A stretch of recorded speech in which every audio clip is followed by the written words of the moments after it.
여러분은 지금 이 순간 자신도 모르는 사이에 시한폭탄을 안고 살고 있을지도 모릅니다.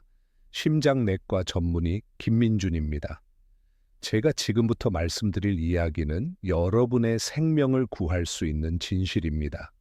매년 겨울 우리나라에서는 여름보다 무려 3만 명이 더 많이 심장마비로 사망합니다.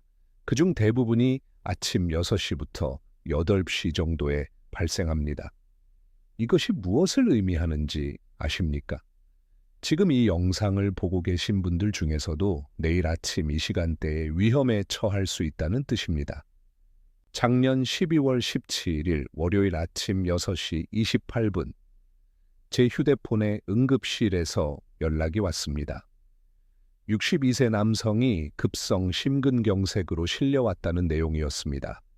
환자는 박성호 씨, 평생 병원 문턱도 안 밟던 건강한 회사원이었습니다. 박성호 씨는 전날까지도 친구들과 등산을 다녀올 정도로 건강했습니다. 혈압약은커녕 두통약도 잘 안 드시던 분이에요. 그런데 그날 아침 평상시처럼 알람이 울리자마자 벌떡 일어나서 화장실에 다녀온 후 갑자기 가슴을 움켜쥐며 쓰러졌습니다. 병원에 도착했을 때 심전도를 보는 순간 저는 온몸에 소름이 돋았습니다. 광범위 전벽 심근경색, 심장의 가장 중요한 혈관이 완전히 막힌 상태였습니다. 1분 1초가 급했습니다. 다행히 응급시술로 생명은 구했지만 만약 5분만 늦었어도 돌이킬 수 없는 일이 일어났을 겁니다. 박성호 씨가 제게 이렇게 물었습니다. 교수님, 저는 건강검진에서도 이상이 없었는데 어떻게 갑자기 이런 일이 생겼나요? 저도 처음에는 믿을 수 없었습니다. 그런데 24시간 혈압 모니터링을 해보니 충격적인 진실이 드러났습니다. 박성호 씨의 평소 혈압은 125에 80 정도로 완전 정상이었습니다. 그런데 겨울 아침 6시부터 8시 사이에는 무려 200에 110쇼까지 치솟았던 겁니다. 바로 이것이 침묵의 살인자 아침 고혈압의 정체였습니다. 하지만 절망할 필요는 없습니다. 승치 제가 오늘 알려드릴 요번 가지 방법만 실천하면 이런 비극을 100% 예방할 수 있습니다. 실제로 이 방법들을 실천한 제 환자 2,000명 중에서 겨울철 심혈관 응급 상황이 92% 감소했습니다. 겨울 아침이 왜 이렇게 위험할까요?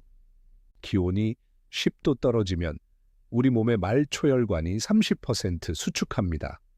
그 순간 혈압이 평소보다 30에서 50ml/L까지 급상승합니다. 여기에 잠에서 깨면서 스트레스 호르몬이 분비되고 급하게 움직이면서 심장 부담이 가중됩니다. 이 세 가지가 겹치는 순간 건강하던 사람도 심근경색이나 뇌졸중으로 쓰러질 수 있는 겁니다. 실제로 통계를 보면 겨울철 심혈관 질환 발생률이 여름보다 40%나 높습니다. 특히 기온이 급격히 떨어지는 12월부터 2월 사이가 가장 위험합니다. 그 중에서도 오전 6시부터 10시까지가 하루 중 가장 위험한 시간대입니다.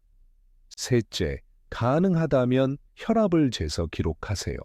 평소보다 30ml 이상 높다면 그날은 무리하지 마세요. 넷째, 미지근한 물 한 컵을 천천히 마셔서 천을 서서히 올려주세요. 찬물은 절대 금물입니다. 다섯째, 집에서 3분간 가벼운 스트레칭으로 몸을 든 후 외출하세요. 이 5단계만 지켜도 박성호 씨 같은 비극을 예방할 수 있습니다. 특히 중요한 것은 서두르지 않는 것입니다. 아침에 늦잠을 잤다고 해서 급하게 뛰어나가면 그 순간 심장에 엄청난 부담이 갑니다. 여러분 중에 이런 분 계신가요? 병원에서는 혈압이 정상인데 집에서는 높게 나오는 분, 또는 반대로 병원에서만 높게 나오는 분, 이것이 바로 현대의학이 가장 주의 깊게 보고 있는 백의 고혈압과 감면 고혈압입니다. 감면 고혈압은 특히 위험합니다. 병원에서는 숨어 있다가 실생활에서만 정체를 드러내는 고혈압이기 때문에 제대로 된 치료를 받지 못해 돌연사 위험이 3배나 높습니다. 제가 진료한 이승민 씨 45세는 회사 건강검진에서 혈압이 항상 정상이었습니다. 그런데 집에서 우연히 재보니 170에 105가 나와서 깜짝 놀라 병원을 찾아오셨어요. 병원에서 재니 또 정상이었습니다. 처음에는 혈압계가 잘못됐나 생각했는데 24시간 활동 혈압을 측정해보니 충격적인 결과가 나왔습니다. 직장에서는 평균 125에 98, 집에서도 145에 92였던 겁니다. 바로 가면 고혈압이었죠. 병원에서만 안전한 가면을 쓰고 있었던 거예요. 반대 상황도 있습니다. 최경희 씨, 58세는 병원만 오시면 혈압이 170에 100까지 올랐습니다. 그런데 집에서는 항상 120에 80 정도로 정상이었어요. 이런 경우를 백의 고혈압이라고 합니다. 흰 가운을 입은 의사를 보면 긴장해서 혈압이 오르는 거죠. 두 경우 모두 위험한 이유는 정확한 진단과 치료 시기를 놓칠 수 있기 때문입니다. 가면 고혈압은 실제로는 치료가 필요한데 방치되고 백의 고혈압은 불필요한 치료를 받거나 진짜 고혈압으로 진행될 위험이 높습니다. 최근 연구에 따르면 가면 고혈압 환자의 심혈관 질환 발생률은 지속성 고혈압 환자와 거의 비슷할 정도로 높습니다. 더 무서운 것은 본인도 모르고 지내다가 갑자기 큰 사고가 날 수 있다는 점입니다. 그래서 겨울철에는 가정혈압 측정이 생명보험과 같습니다. 집에서 정확하게 혈압을 재는 방법을 자세히 알려드리겠습니다. 먼저 타이밍이 중요합니다. 아침은 기상 후 1시간 이내 화장실을 다녀오고 커피나 약물 복용 전, 아침 식사 전에 측정하세요. 저녁은 취침 전, 저녁 식사 후 1시간 이후 목욕 전에 측정합니다. 측정 전 최소 5분은 조용히 앉아서 휴식을 취하세요. 등을 의자에 기대고 바른 바닥에 평평하게 놓으세요. 다리를 꼬거나 앉은뱅이 책상에서 측정하면 안 됩니다. 커프는 반드시 상관, 즉 위팔에 감으세요. 손목식 혈압계는 휴대는 편하지만 정확도가 떨어집니다. 커프는 심장과 같은 높이에 위치시키고 팔 둘레에 맞는 크기를 사용해야 합니다. 너무 크거나 작으면 부정확한 측정값이 나올 수 있습니다. 측정할 때는 말을 하지 말고 움직이지 마세요. 2, 3분 간격으로 2회 측정해서 평균값을 기록합니다. 만약 두 측정값의 차이가 10mg 이상 나면 한 번 더 측정해서 평균을 내세요. 기록은 간단할수록 오래 갑니다. 공책 한 장에 날짜, 시간, 수축기혈압, 이완기혈압, 맥박, 메모 이렇게 6칸만 만드세요. 메모란에는 어제 술을 마셨다, 오늘 스트레스를 많이 받았다, 잠을 못 잤다, 감기약을 먹었다 이런 특이사항을 적어주세요. 이런 기록이 왜 중요할까요? 혈압은 단순한 숫자가 아니라 여러분의 생활 패턴을 보여주는 거울이기 때문입니다. 아침이 유독 높다면 기상 루틴이나 수면의 질에 문제가 있을 수 있고, 저녁이 높다면 하루 종일 쌓인 스트레스나 저녁 식사, 음주가 원인일 수 있습니다. 일주일 정도 기록하신 다음에는 패턴을 분석해 보세요.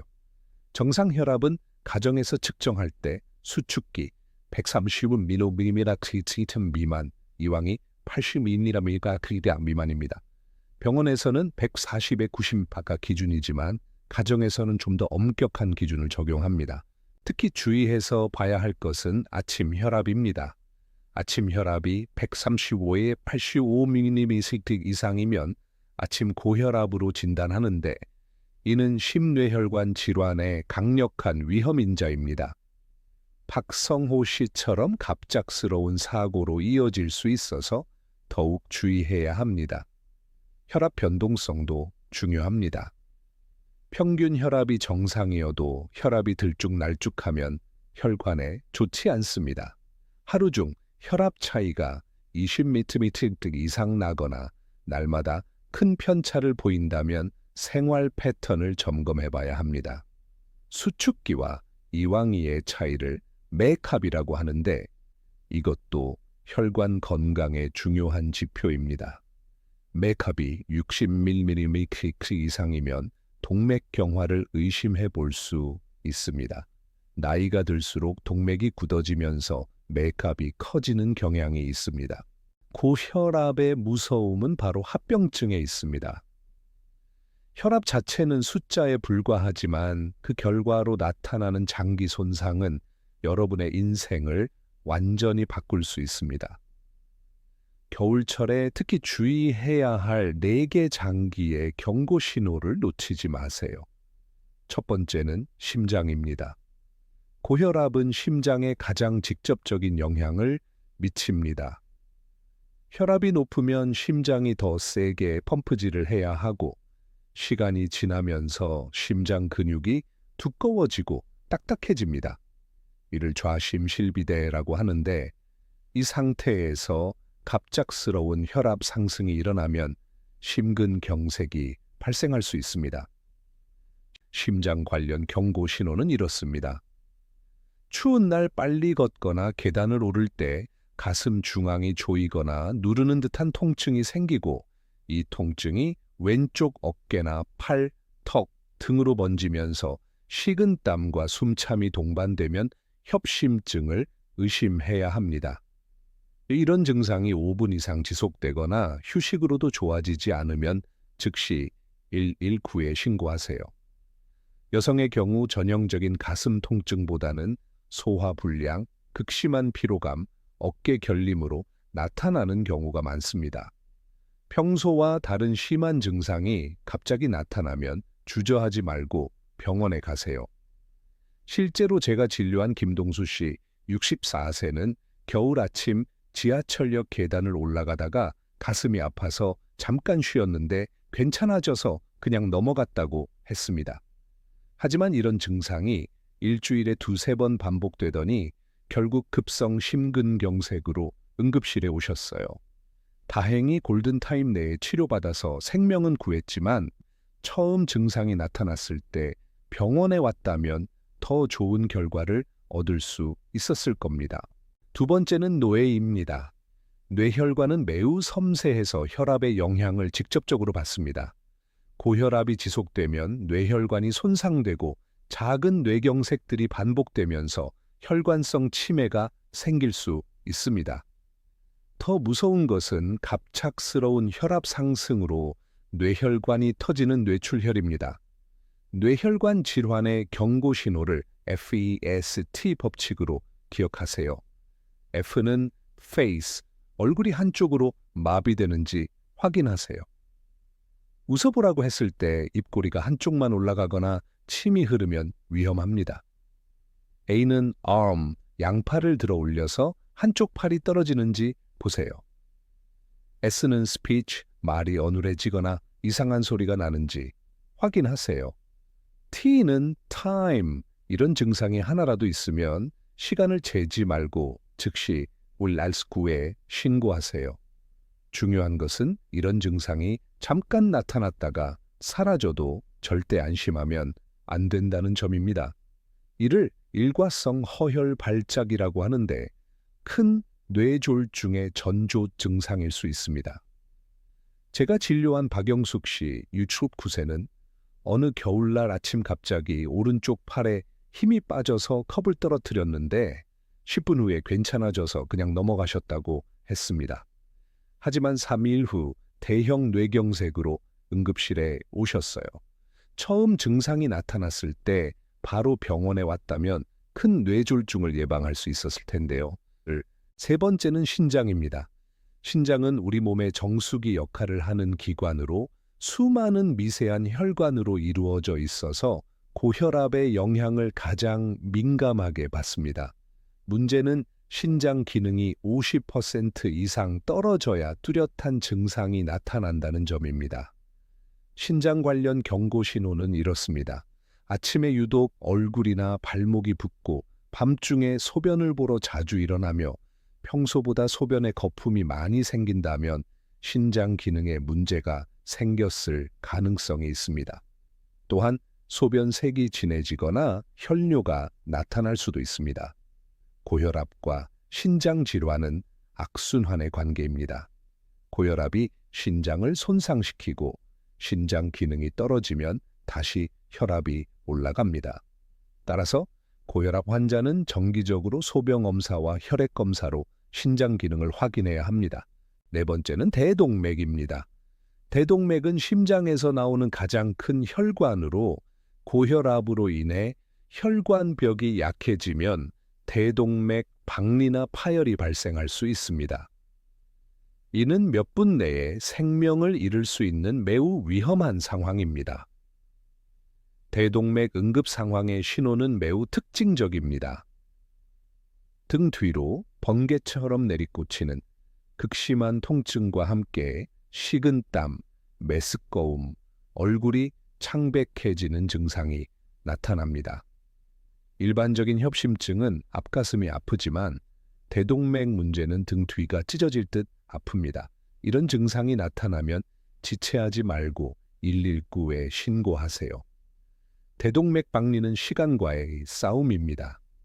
매 시간마다 사망률이 1~2%씩 증가하므로 빠른 진단과 치료가 생명을 좌우합니다.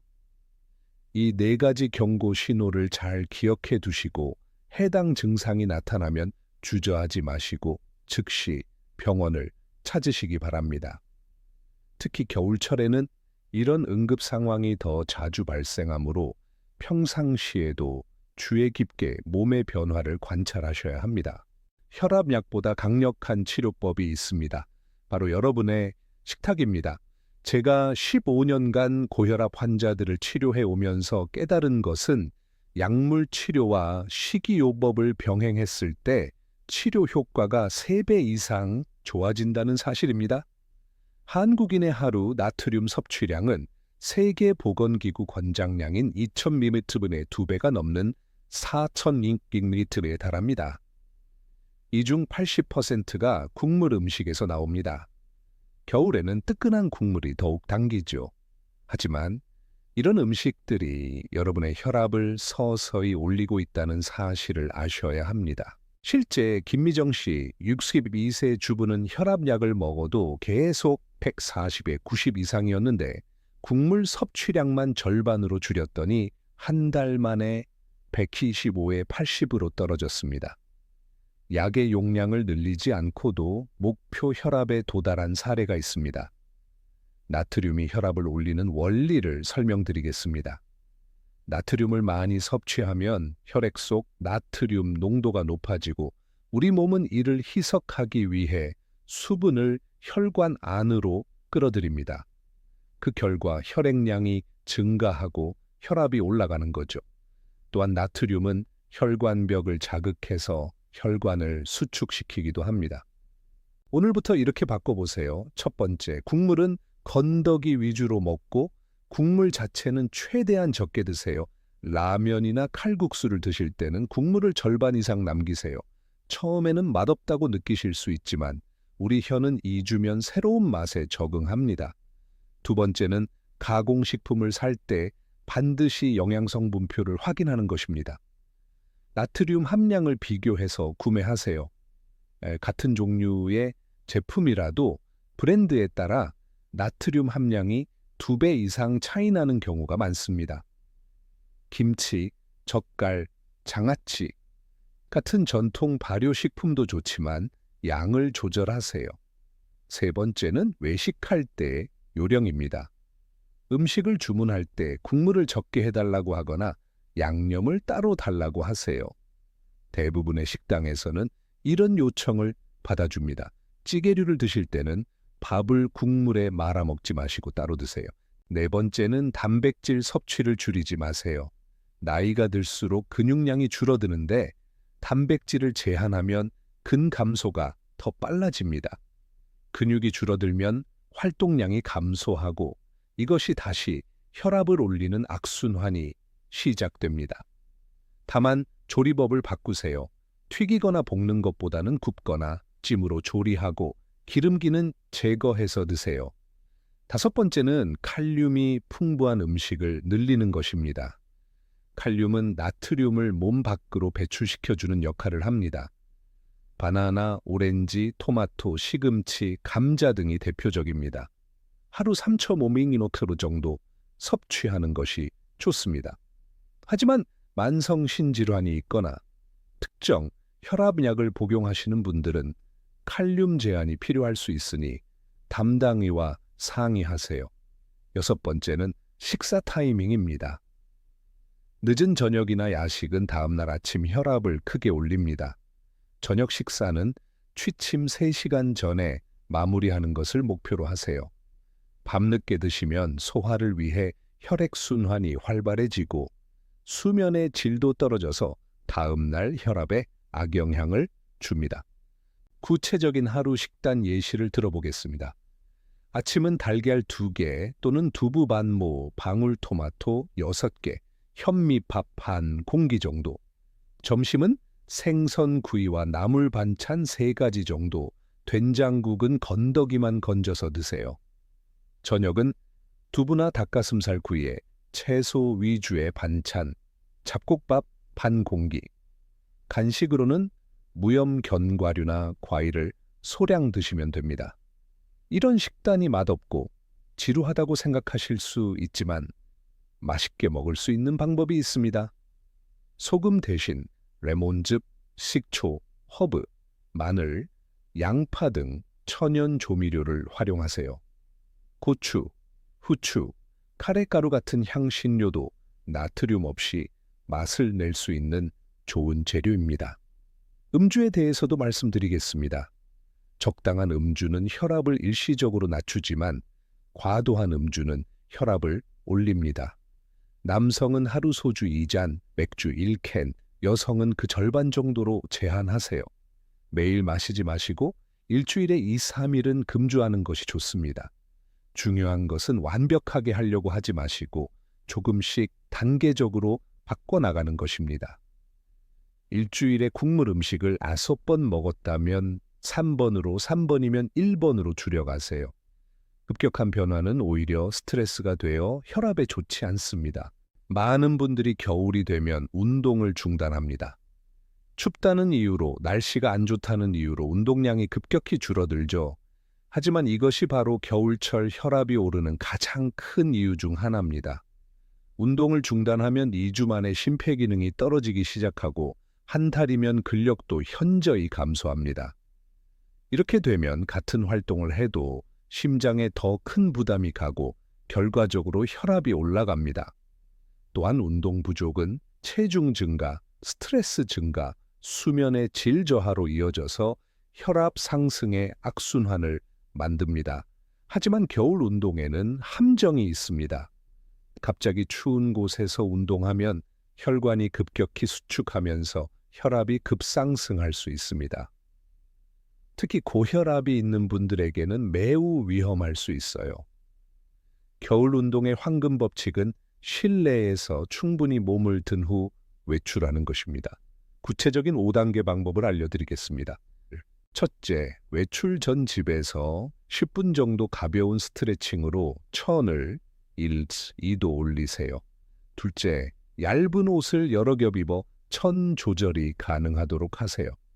셋째, 겨울에는 평소보다 10, 20% 낮은 강도로 빠른 걸음이나 실내 자전거를 30분에서 40분 정도 주 4, 5회 하세요.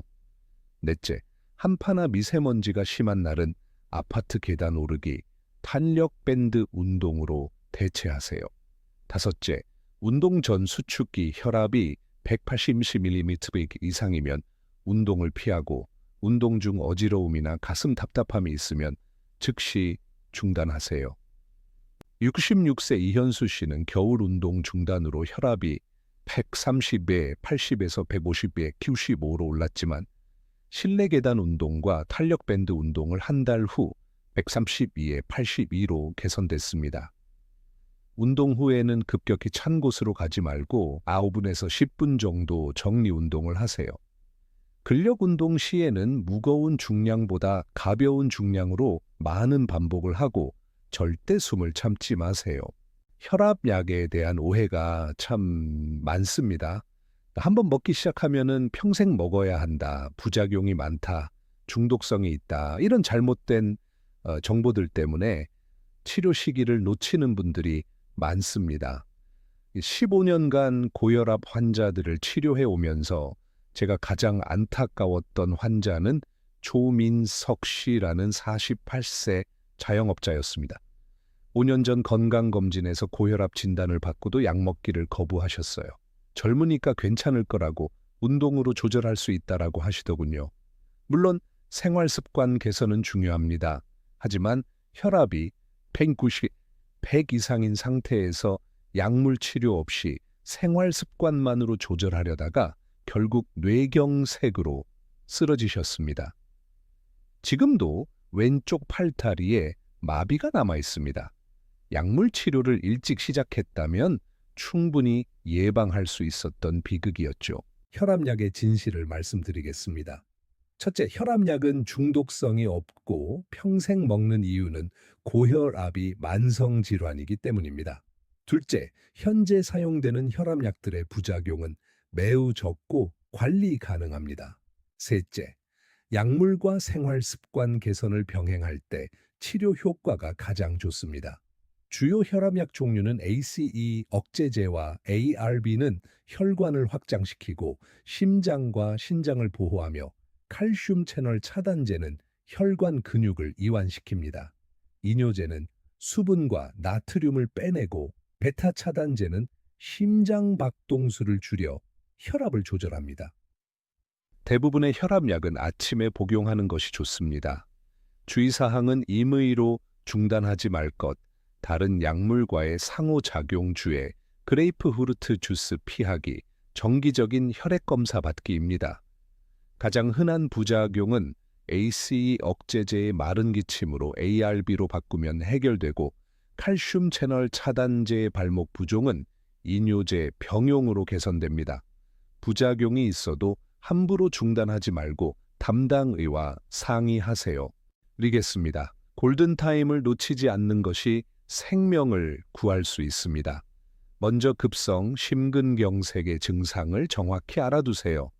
가슴 가운데 부분이 짓누르는 듯하거나 쥐어짜는 듯한 통증이 20분 이상 지속되고 이 통증이 왼쪽 어깨나 팔, 턱 등으로 번지면서 식은땀, 메스꺼움, 호흡 곤란이 동반되면 즉시 일주일 후에 신고해야 합니다. 중요한 것은 심근경색의 골든타임이 발생 후 2시간 이내라는 점입니다. 이 시간 내에 막힌 혈관을 뚫어주면 심장 손상을 최소화할 수 있지만 시간이 지날수록 심장 근육이 죽어가서 회복이 어려워집니다. 여성의 경우 전형적인 가슴 통증보다는 소화불량, 어깨 결림, 극심한 피로감으로 나타나는 경우가 많습니다. 따라서 평소와 다른 심한 증상이 갑자기 나타나면 주저하지 말고 병원에 가세요. 뇌졸중의 경우에는 FAST 법칙을 기억하세요. F는 face, 얼굴이 한쪽으로 돌아갔는지 확인하세요. 미소를 지어보라고 했을 때 입꼬리가 한쪽만 올라가면 위험합니다. A는 arm, 양팔을 들어 올려서 한쪽 팔이 떨어지는지 보세요. S는 speech, 말이 어둔해지거나 이상한지 확인하세요. T는 time, 이런 증상이 하나라도 있으면 즉시 119에 신고하세요. 고혈압성 응급 상황도 있습니다. 수축기 혈압이 200mg 이상이면서 두통, 구토, 의식 저하, 시야 장애 등이 동반되면 고혈압성 뇌병증을 의심해야 합니다. 이런 경우에도 즉시 응급실로 가야 합니다. 응급 상황에서 하지 말아야 할 것들이 있습니다. 첫째, 의식을 잃은 환자에게 물이나 약을 먹이지 마세요. 기도로 넘어가서 질식할 수 있습니다. 둘째, 혈압약을 평소보다 많이 먹이면 오히려 위험합니다. 셋째, 마사지나 침술은 뇌출혈을 악화시킬 수 있어요. 넷째, 환자를 억지로 일으켜 세우거나 흔들지 마세요. 올바른 응급처치 방법을 알려드리겠습니다. 환자를 안전한 곳으로 옮기고 의식이 있으면 편안하게 앉히거나 눕힙니다. 의식이 없으면 옆으로 눕혀 구토물이 기도로 넘어가지 않게 하세요. 옷깃을 느슨하게 풀고 창문을 열어 신선한 공기를 마시게 해주세요. 119 신고 시에는 환자의 나이, 성별, 증상, 시작 시간, 복용 중인 약물을 정확히 알려주세요. 특히 증상 시작 시간은 치료에 매우 중요합니다. 평소 대비 사항으로는 약물 리스트를 지갑에 넣고 다니고 가족 연락처를 핸드폰에 저장해 두세요. 니트로글리세린이나 아스피린 같은 응급 약물은 항상 휴대하되 반드시 의사 지시에 따라 사용하세요. 지금까지 말씀드린 모든 내용을 체계적으로 실천할 수 있도록 4주 완성 플랜을 만들어 드리겠습니다. 이 플랜을 따라 하시면 이번 겨울을 안전하고 건강하게 보내실 수 있습니다. 1주차는 측정과 기록 루틴을 만드는 시기입니다. 아침과 저녁에 혈압을 재서 기록하는 습관을 만드세요. 매일 같은 시간에 측정하세요. 아침은 기상 후 1시간 이내, 저녁은 취침 전 1시간 이내가 좋습니다. 측정 전 5분간 휴식을 취하고 이후에 측정해서 평균을 기록하세요. 기록할 때는 단순히 숫자만 적지 마시고 그날의 특별한 사항도 함께 메모하세요. 짠 음식을 많이 먹었다, 스트레스를 받았다, 잠을 못 잤다, 운동을 했다, 이런 내용들이 나중에 혈압 패턴을 이해하는 데 큰 도움이 됩니다. 1주차 말에는 기록을 분석해서 아침과 저녁 중 어느 쪽이 더 높은지, 특정 요인과 연관성이 있는지 파악해 보세요. 2주차는 식습관 개선 주간입니다. 갑자기 모든 것을 바꾸려 하지 마시고 하나씩 차근차근 바꿔나가세요. 첫 번째 목표는 국물 섭취량을 절반으로 줄이는 것입니다. 라면, 칼국수, 찌개류를 드실 때 국물을 절반 이상 남기는 연습을 하세요. 두 번째는 가공식품을 구입할 때 영양 성분표를 확인하는 습관을 만드는 것입니다. 나트륨 함량을 비교해서 적은 제품을 선택하세요. 세 번째는 외식할 때 국물을 적게 해달라고 하거나 양념을 따로 달라고 요청하는 것입니다. 이 시기에는 체중도 매일 재서 기록하세요. 나트륨 섭취를 줄이면 부종이 빠지면서 체중이 1kg 정도 감소할 수 있습니다. 3주차는 운동 루틴을 만드는 시기입니다. 겨울 운동의 핵심은 실내에서 충분히 몸을 든 후 외출하는 것입니다.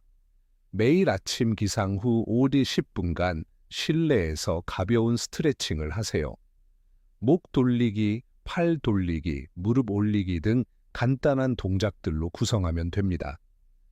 주 4, 5회는 30, 40분 정도의 유산소 운동을 하세요. 빠르게 걷기, 실내 자전거, 수영 등이 좋습니다. 날씨가 나쁜 날에는 계단 오르기, 제자리 걸음, 탄력 밴드, 운동 등을 하세요. 운동 전 수축기 혈압이 180mg 이상이면 그날은 운동을 피하고 운동 중 어지러움이나 가슴 답답함이 있으면 즉시 중단하세요. 수면 패턴도 정리하세요. 매일 같은 시간에 잠자리에 들고 최소 5시간은 자도록 노력하세요. 4주차는 종합관리 주간입니다. 지금까지 실천해온 모든 내용을 점검하고 보완하는 시기입니다. 혈압 기록을 1주차와 비교해서 개선 정도를 확인해 보세요. 스트레스 관리도 중요합니다. 햇빛을 많이 쬐고 규칙적인 운동을 통해 기분을 좋게 유지하세요. 명상이나 요가 같은 이완 기법도 도움이 됩니다. 음주량도 조절하세요. 남성은 하루 소주 2잔, 여성은 1잔 이내로 제한하고 일주일에 이후 3일은 금주하는 것이 좋습니다. 4주차 말에는 혈압이 목표치에 도달했는지, 체중 변화는 어떤지, 전반적인 컨디션은 어떤지 점검해 보세요. 만약 4주간의 생활 습관 개선에도 불구하고 혈압이 135에 85mg 이상을 유지한다면 약물 치료를 고려해야 합니다. 주저하지 마시고 심장내과나 내과에서 상담을 받으세요. 마지막으로 여러분이 평생 기억해야 할 겨울철 응급 체크리스트를 만들어 드리겠습니다. 이것은 여러분과 여러분 가족의 생명을 구할 수 있는 소중한 정보입니다. 첫 번째, 즉시 119에 신고해야 하는 증상들입니다. 갑자기 말이 어둔해지거나 한쪽 팔다리에 힘이 빠지는 경우, 시야에 이상이 생기는 경우는 뇌졸중의 전형적인 증상입니다. 이런 증상이 잠깐 나타났다가 사라져도 반드시 병원에 가야 합니다. 가슴 가운데가 20분 이상 지속적으로 아프고 이 통증이 어깨나 팔, 턱으로 번지면서 식은땀과 메스꺼움이 동반되면 급성 심근경색을 의심해야 합니다. 여성의 경우 소화불량이나 극심한 피로감으로 나타날 수 있습니다. 등 뒤로 번개처럼 내리꽂히는 극심한 통증은 대동맥 박리를, 평생 경험해보지 못한 극심한 두통과 구토는 뇌출혈 가능성이 높습니다.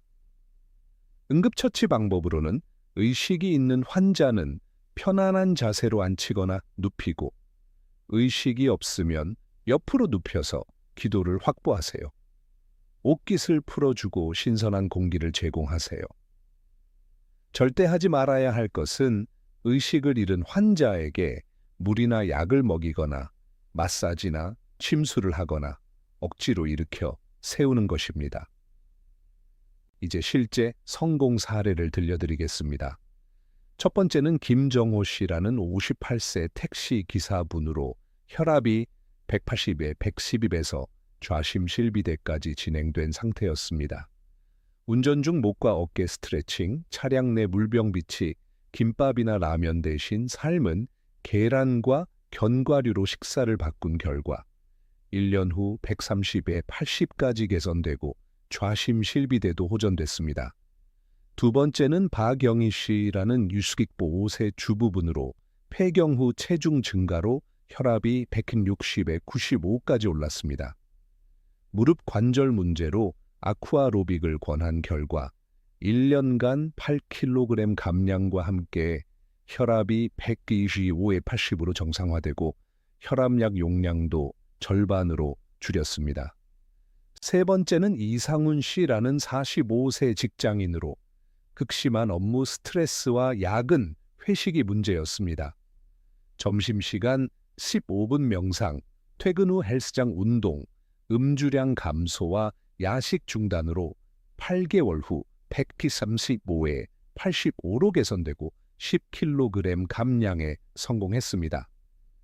이런 성공 사례들을 보면서 제가 깨달은 것은 고혈압 관리에서 가장 중요한 것은 환자 본인의 의지와 꾸준함이라는 점입니다.